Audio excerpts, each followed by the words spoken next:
आज की हमारी कहानी का शीर्षक है कर्म कैसे फल देता है। कर्म कर्म शब्द का अर्थ है व्यक्ति के कार्यों की समग्रता। कर्म के बारे में मान्यता है कि कर्मों का फल अपने आप नहीं मिटता। तो आज की हमारी कहानी इसी बात पर निर्धारित है कि कर्म कैसे फल देता है। तो आज चलिए इस कहानी को स्टार्ट करते हैं। एक दिन एक राजा ने अपने 3 मंत्रियों को दरबार में बुलाया और तीनों को आज्ञा दी कि एक एक थैला लेकर बगीचे में जाएं और वहां से अच्छे फल जमा कर लाएं। तीनों अलग अलग बागों में प्रविष्ट हो गए।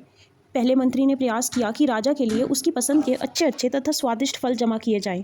उसने काफ़ी मेहनत के बाद बढ़िया और ताज़े फलों से थैला भर लिया। दूसरे मंत्री ने सोचा राजा हर फल का परीक्षण तो करेगा नहीं, इसलिए उसने जल्दी जल्दी थैला भरने में ताज़ा कच्चे गले सड़े फलों से थैला भर लिया। तीसरे मंत्री ने सोचा राजा को तो सिर्फ भरे हुए थैले से मतलब होगा, वो खोल कर क्या ही देखेगा।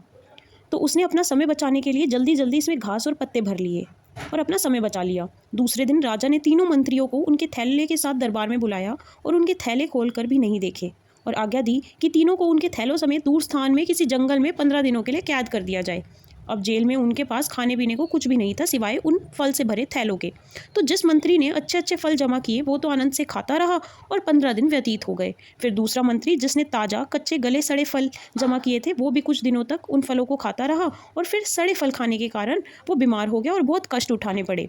और जो तीसरा मंत्री था जिसने सिर्फ थैले में घास और पत्तों के अलावा कुछ जमा नहीं करा था, वह भूख से मर गया। अब आप अपने आप से पूछिए कि आप क्या जमा कर रहे हो। आप इस समय जीवन के बाग में हैं, जहाँ चाहे तो अच्छे कर्म जमा करें और चाहे तो बुरे कर्म, मगर याद रहे जो आप जमा करेंगे वही आपको जन्मों जन्मों तक काम आएगा। So thank you for watching. और अगर आपको ये स्टोरी पसंद आई है तो इस चैनल को ज़रूर लाइक शेयर और सब्सक्राइब करिए। Thank you.